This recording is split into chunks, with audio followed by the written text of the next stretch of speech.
சங்கீதம் 147 12 13 14.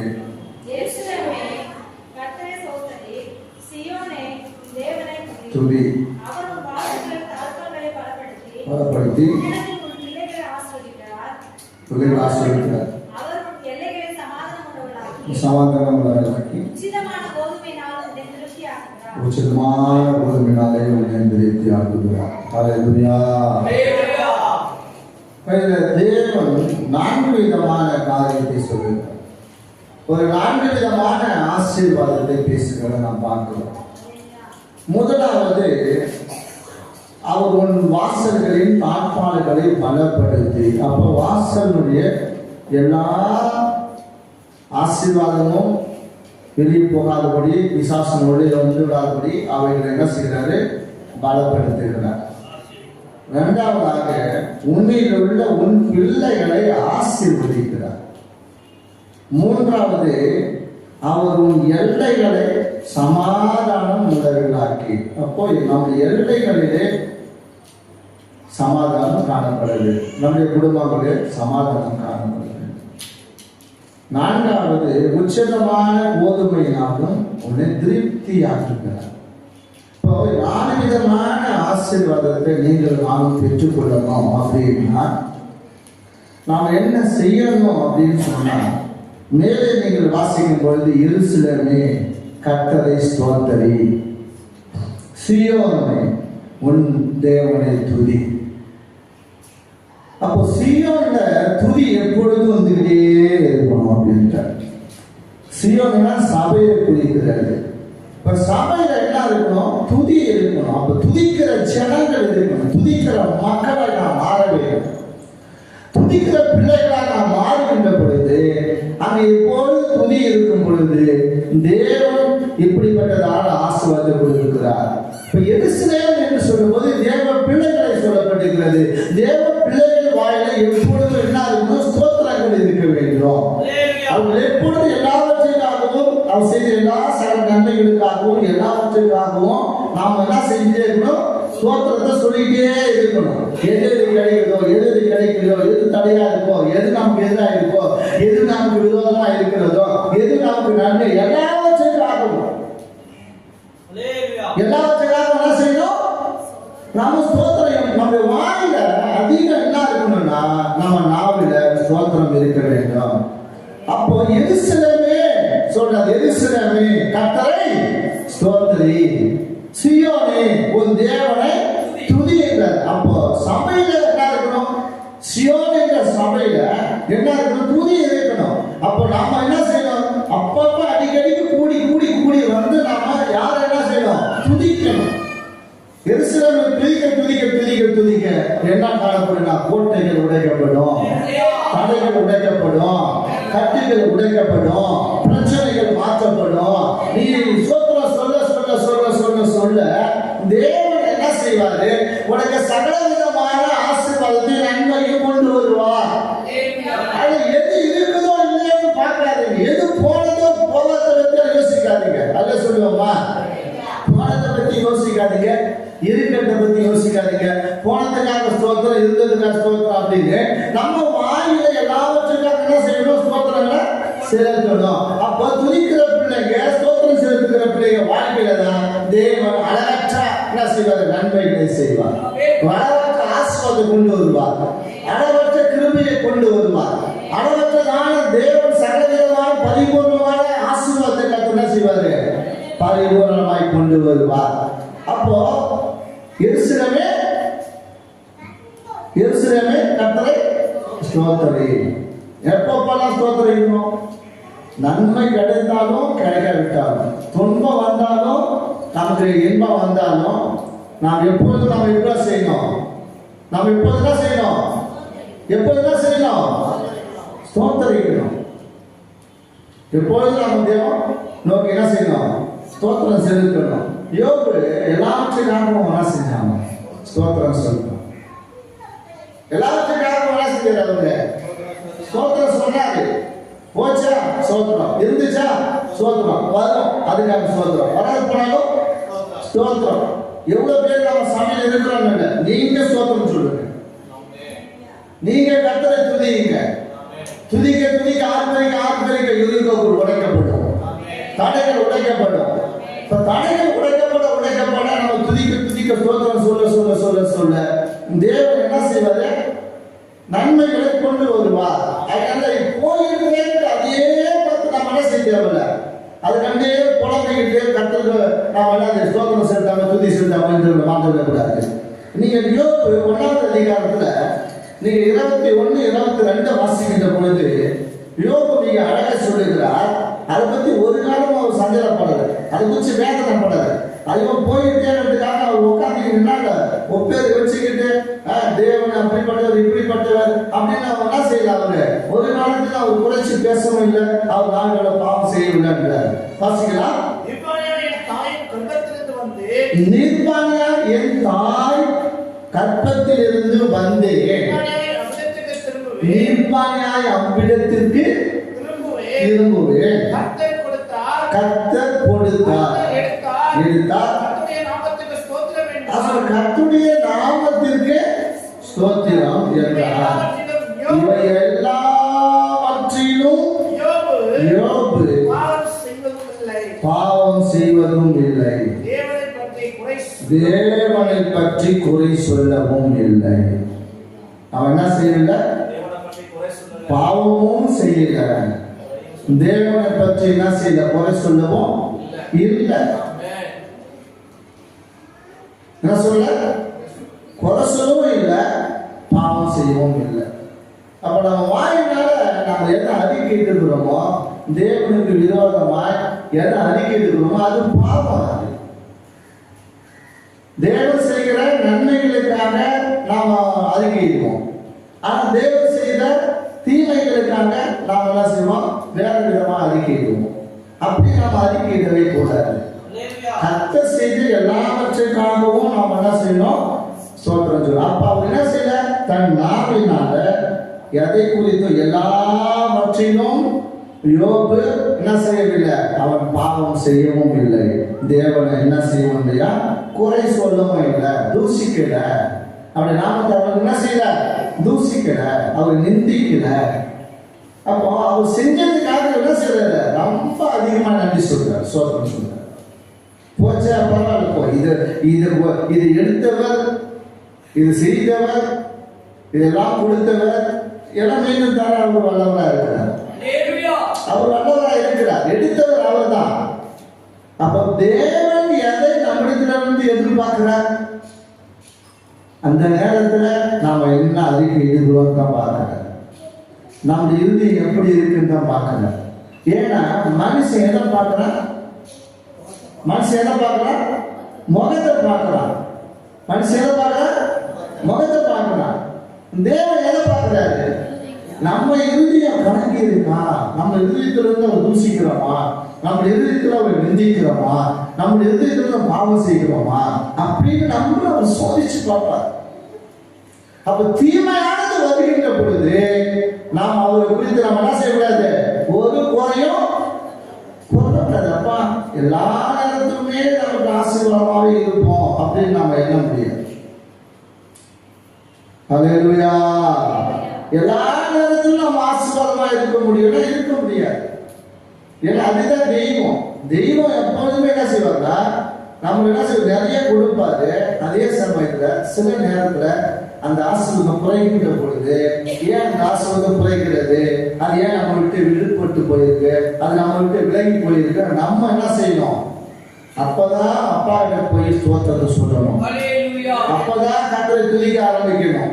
அப்போ துதிக்கிற பிள்ளைங்க, ஸ்தோத்திரம் பண்ற பிள்ளைங்க வாழ்க்கையில என்ன ஒரு நம்பிக்கை இருக்குன்னா, எடுத்தாருப்பா, கொடுத்தது அவர் தான், எடுத்தாரு, ஆனா திரும்ப கொடுப்பார் என்று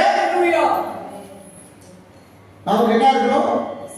அப்படிப்பட்ட இருதயம் இருக்கணும். கொடுப்பார் நீங்களும் அதை, ஏன்னா எடுத்தவரும் அவர் தான், கொடுத்தவரும் அவர் தான், கொடுத்ததை எடுக்கிறதும் அவர் தான், மீண்டும் கொடுப்பார். இது எவ்வளவு அவருடைய பார்வைக்கு இதெல்லாம் திரும்ப செய்வார் என்று அவருக்கு விசுவாசம் இருந்தது. அதனால ஸ்தோத்திரம் சொன்னாரு. அப்ப திரும்ப கர்த்தர் செய்வார், எல்லாத்தையும் மாற்றி அமைப்பார் என்ற விசுவாசம் நமக்குள்ள காணப்படுது. அப்படி நமக்குள்ள காணப்பட்டது. கர்த்தர் செய்வார் என்று நீ அதிகமா என்ன செய்ய ஸ்தோத்திரம் சொல்லு. பிரச்சனை வந்துள்ளதே நாம என்ன செய்யக்கூடாது, உட்காந்து சரி ஒப்பது வச்சுக்கிட்டு காரணம் இல்லாததுனா உபயோகிச்சு அழுவோம், தேவையில்லாததுனா உபயோகிச்சு அழுவோம். ஆனா அதே ஒரு ஆத்மாவுக்கு உட்காந்து எழுதுறோமா, ஐயோ சபையில் ஆத்மா இல்லை சபை நிறைய காலையாக இருக்குமா, நேற்று வந்தவங்க இன்னைக்கு வர மாட்டாங்கப்பா, போன வாரம் வாங்க இந்த வாரம் வாங்க மாட்டாங்க, இந்த வாரம் வாங்க அடுத்த வாரம் ஆக மாட்டாங்கப்பா. நமக்கு அந்த உணர்வு இருக்கா? அதுக்காக அழுவுறோமா, சபைக்கு அழுவுறோமா, ஊழியத்துக்காக அழுவுறோமா, ஆத்மாவிற்காக அழுவுறோமா? இப்போ எதுக்கு எடுத்தாலும் நம்ம சின்ன சின்ன காரணத்துக்கெல்லாம் பெரிய ஒப்பேரை வச்சு அழுவோம். பிரச்சனை வருதுன்னா உங்களுக்கு எப்பெல்லாம் டைம் கிடைக்குமோ அப்பெல்லாம் பேசாம எங்க உட்காருங்க, தேவ சமூகத்துல உட்காருங்க. ஏன்னா நீங்க தானியேல் 6வது அதிகாரத்துல, தானியேல் 6வது அதிகாரத்துல 10வது வசனத்தை வாசித்தீங்கன்னா, தானியேலோ என்றால் அந்த பத்திரத்துக்கு கையெழுத்து வைக்கப்பட்டிருந்தது. அறிந்த போதிலும் தன் வீட்டுக்குள்ளே போய் தன் மேல் அறையில் எருசலேமுக்கு நேராக திறந்திருக்க அங்கே தான் முன் செய்து வந்தபடியே தினமும் 3 வேளையும் தன் தேவனுக்கு முன்பாக முழங்கால் படியிட்டு ஜெபம் பண்ணி ஸ்தோத்திரம் செய்தார். கரங்களை தட்டி மகிமைப்படுத்துவோம். பிரச்சனை வந்துடுதே நம்ம பார்க்கக்கூடாது. பிரச்சனை வந்துட்டே இப்போ நம்மளை ஆண்டவர் என்ன செய்வார்னா, வெள்ளியை போல தங்கத்தை போல என்ன செய்வாரு, அவர் உருவாக்குகிற தேவன். நம்ம சுத்த பொன்னாய் மாறுவதற்கு, சுத்த வெள்ளியாய் மாறுவதற்கு நம்மளை என்ன செய்வாரு, அவர் உருவாக்குகிற தெய்வம். அப்போ உருவாக்கும் பொழுது அவரு அதை உருக்கி அதை சரியான ஒரு வடிவம் வரையில அவர் அதை விட மாட்டார். அல்லையா சொல்லுவோமா? அது போல நம்மள கூட ஒரு சரியான ஒரு ஆசீர்வாதத்தை பெறுவதற்கு சில நேரத்துல ஒரு பெரிய இடத்துல ஒரு பெரிய ஆசீர்வாதத்துல நம்மளை கொண்டு போய் நிறுத்துறதுக்காக என்ன செய்வாரு, நம்மளை கொஞ்சம் அப்படியே உரசி பார்ப்பாரு. இப்போ உரசும் பொழுது நாம சிதறி விடக்கூடாது, நாம் அழுது புலம்பக்கூடாது. அப்போ அந்த கையெழுத்து இட்ட பொழுதிலும், அந்த பத்திரத்தில கையெழுத்து இட்ட பொழுதிலும் கூட அவன் என்ன செய்யணுமோ அதை செஞ்சுட்டு வந்தார். அல்லேலூயா சொல்லுவோமா? ஒவ்வொரு நாளும் தினமும் ஒவ்வொரு நாளும் 3 வேளை அவர் என்ன செய்வாரு, அவர் தேவனை நோக்கி என்ன செய்வாரு, ஜெபம் பண்ணி ஸ்தோத்திரம் பண்ணுவார். அப்போ அந்த ஜெபம் பண்ணி ஸ்தோத்திரம் பண்ணிட்டு அவர் என்ன செய்யறாரு, விடல. பிரச்சனை வந்துருது அப்படின்றதுக்காக நான் என்ன செய்யக்கூடாது, நம்ம பேசாம மூளையில போய் முறைக்கிடக்கூடாது, பேசாம மூளையில போய் பட்டுடக்கூடாது. நம்ம எதையும் செய்யாம நம்ம போய் முறைக்கக்கூடாது. பிள்ளைங்க இல்லை, கணவன் இல்லை, பிள்ளைங்க இல்லை, மற்ற காரியங்கள் இல்லை, அவங்க என்ன செய்யுது. நம்ம பிரச்சனை வந்ததே என்ன செய்யக்கூடாது, போயிட்டு பேசாம போய் முடங்கி விடக்கூடாது. அவன் முடங்கவே இல்லை, பிரச்சனை கையெழுத்திட்ட போது போய் திரும்பி என்ன செஞ்சா, நேர எருசலேமுக்கு போனா, எருசலேமுக்கு நேர என்ன செய்வான், படங்களை திறந்திருக்க பார்த்து அவன் என்ன செஞ்சான், ஜெபம் பண்ணிட்டே இருந்தான், ஸ்தோத்திரம் பண்ணிட்டே இருந்தான். அப்ப ஜெபம் பண்ணணும், நம்ம என்ன செய்யணும், ஸ்தோத்திரங்களை செய்யணும். அல்லேலூயா. ஜெபம் பண்ண தெரியலையா, சாமி அந்த பிரச்சனை என்ன எதிர்க்கு, அந்த பிரச்சனை மாத்தோம், அந்த பிரச்சனை மாற்றத்துக்காக ஸ்தோத்திரம் ஸ்தோத்திரம் ஸ்தோத்திரம் ஸ்தோத்திரம் என்ன செய்யாது சொல்லிட்டே இரு. அந்த காரியத்துல நீ ஜெயம் கிடைக்க வரையில. அல்லேலூயா. ஏன்னா ஜெயம் கொடுக்கிற தேவனுக்கு ஸ்தோத்திரம். அவர் யாராவது அப்படி ஸ்தோத்திரம் சொல்லும் போது அவர் என்ன கொடுக்குறார், ஜெயத்தை கொடுக்குறார். 1 Corinthians 15வது அதிகாரத்தில் 57வது வசனம் வாசித்து பார்த்தீங்கன்னா, அங்க அவரு அழகா சொல்றாரு, ஜெயம் கொடுக்கிற தேவனுக்கு ஸ்தோத்திரம் அப்படின்றார். நீங்க அந்த காரியத்துக்காக நீங்க பர்டிகுலரா நீங்க என்ன செய்யுங்கன்னா, நீங்க ஸ்தோத்திரம் பண்ணிட்டே இருங்க. வாசிக்கலாம் 57 வாசிக்கலாம் 15:57. கர்த்தராகிய இயேசு கிறிஸ்துவினாலே நமக்கு ஜெயம் கொடுக்கிற தேவனுக்கு ஸ்தோத்திரம். என்ன சொல்றாரு? நம்முடைய கர்த்தராகிய இயேசு கிறிஸ்துவினுடைய நமக்கு ஜெயம் கொடுக்கிறவருக்கு ஜெயம் கொடுக்கிற தேவனுக்கு ஸ்தோத்திரம் சொல்லணும். அப்போ கர்த்தருடைய நாமத்துல சொல்லணும். இயேசு கிறிஸ்து நாமத்துல ஜெயம் கொடுக்கிறதுக்காக ஸ்தோத்திரம். இயேசு கிறிஸ்து நாமத்துல விடுதலை கொடுக்கிறதுக்காக ஸ்தோத்திரம். இயேசு கிறிஸ்து நாமத்துல அற்புதம் செய்யறதுக்காக ஸ்தோத்திரம். இயேசு கிறிஸ்து நாமத்தினால என்னது ஆசீர்வாதத்தை பெருக்கப்படுறதுக்காக ஸ்தோத்திரம். இப்படி ஸ்தோத்திரம் ஸ்தோத்திரம் ஸ்தோத்திரம் ஸ்தோத்திரம் ஸ்தோத்திரம் அதுக்காக நம்ம என்ன செய்யணும்? ஸ்தோத்திரத்தை சொல்ல சொல்ல அவர் என்ன செய்கிறாரா? கிருபை பெருக்க பண்ணுவாரா? என்ன செய்வாரு? கிருபை பெருக்க பண்ணுவார். நீங்க 2 கொரிந்தியர்ல நீங்கள் வாசித்து பார்க்கும்போது பிரியமானவர்களே, நீங்க என்ன சொல்றாருன்னா 2 கொரிந்தியர்ல 4வது அதிகாரம் 15வது வசனத்தை வாசிக்கும் பொழுது தேவனுடைய மகிமை விளங்குவதற்கு ஏதுவாக கிருபையானது அநேகருடைய ஸ்தோத்திரத்தினாலே பெருகும்படி இவை எல்லாம் உங்கள் நிமித்தம் உண்டாயிருக்கிறது. யார் நிமித்தம்? உங்க நிமித்தம். யார் மூலமா என்ன உண்டாகும்?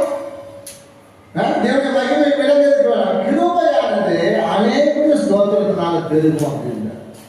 அப்ப நம்ம என்ன செய்யணும்? அநேகர் என்ன செய்யணுமோ ஸ்தோத்திரங்களை செலுத்தணும். ஒரு மனப்பட்டு நீங்க எல்லாவற்றுக்காகவும் நீங்க ஸ்தோத்திரம் சொல்லும் பொழுது அந்த கிருபை பெருகும். ஏன்னா சங்கீதம் 50:23 வாசிக்கும் பொழுது பலி இடுகிறவன் என்னை மகிமைப்படுத்துகிறான் என்று சொல்லுகிறார். சங்கீதம் 50:23 பலி இடுகிறவன் என்னை மகிமைப்படுத்துகிறான், தன் வழியை செவ்வாய்ப்படுத்துகிறவனுக்கு தேவனுடைய ரட்சிப்பை வெளிப்படுத்துவேன் என்று சொல்லுகிறார். அப்ப எதை வெளிப்படுத்துவாரா? அப்ப வெளிப்படுத்துவார். அப்போ நீ ரட்சிக்கப்பட்ட இருந்தனா, நீ ரட்சிக்கப்பட்ட தேவ பிள்ளைங்க ரட்சிக்கப்பட்டு இருந்தீங்கன்னா உன் ரட்சிப்பை வெளிப்படுத்தணும்னா நீங்க என்ன செய்யணும்? ஸ்தோத்திரங்களை சொல்லணும். அல்ல சொல்லுவோமா? அப்ப பலி இருக்கிறவன் யாருக்காக பலி இருக்கிறான்? தேவனுடைய நாமத்துடைய மகிமைக்காக. அதையே சொல்லுவோமா? அப்ப அவருடைய மகிமை விளங்கணும்னா நீ பலி செலுத்து. என்ன பலி? ஸ்தோத்திர பலி. அப்ப நீ ஸ்தோத்திரத்தை சொல்லும் போது என்ன செய்வாரா? தேவன் உன்னை கொண்டு மகிமைப்படுவார். அப்ப உன்னை அதுக்காக தான் தேவன் என்ன செஞ்சாங்க? கொண்டு வந்தார். அப்போ இது எப்படின்னா, நீங்கள் எப்படி இந்த 13வது அதிகாரத்துல 15வது வசனத்தை வாசித்து பார்த்தீங்கன்னா, எப்படி 13:15 அது எப்படின்னா அது ஒரு பலி அப்படின்னும் போது என்ன பலியா? அது என்னால அந்த பலியை நாம செலுத்தணும் அப்படின்ற அவருடைய நாமத்தை துதித்தோம், உதடுகளை கனியாகிய ஸ்தோத்திர பலியை அவர் மூலமாய் எப்பொழுதும் தேவனுக்கு செலுத்த கடவோம். என்ன சொல்றீங்க? வாசிங்க, வாசிங்க. அவருடைய நாமத்தை துதிக்கும் உதடுகளின் கனியாகிய ஸ்தோத்திர பலியை. அப்போ அந்த உதடுகள் கனி அது. அல்லேலூயா. அந்த கனி வெளிப்படணும். என்ன கனி? ஸ்தோத்திரம் ஸ்தோத்திரம் என்ற கனி நம்ம உதடுகளால் என்ன செய்யணும்? வெளிப்படணும். அப்போ ஸ்தோத்திர பலியாகிய கனியை, அந்த ஸ்தோத்திர பலியாகிய அந்த பலியை நாம் எப்பொழுதும் யாருக்கு செலுத்தணுமா? கர்த்தருக்கு செலுத்தணும். அல்ல சொல்லுவோமா? அப்ப நம்ம எப்பொழுதும் நாம் துதித்து நாம் கர்த்தருடைய நாமத்தை ஸ்தோத்திரம் செலுத்த, நம்ம உதடுகளை கனியாகிய நம்ம அந்த ஸ்தோத்திர பலியை நாம் செலுத்த செலுத்த செலுத்த செலுத்த கர்த்தர் அவரை என்ன செய்வாங்க? அவருடைய மகிமையை விளங்க பண்ணி அவருடைய மகிமையை நமக்கு அனுப்பி அது என்னாலும் நம்மளை ஆஸ்வதிக்கும்படி பாதுகாக்கும்படி கர்த்தர் செய்வார்.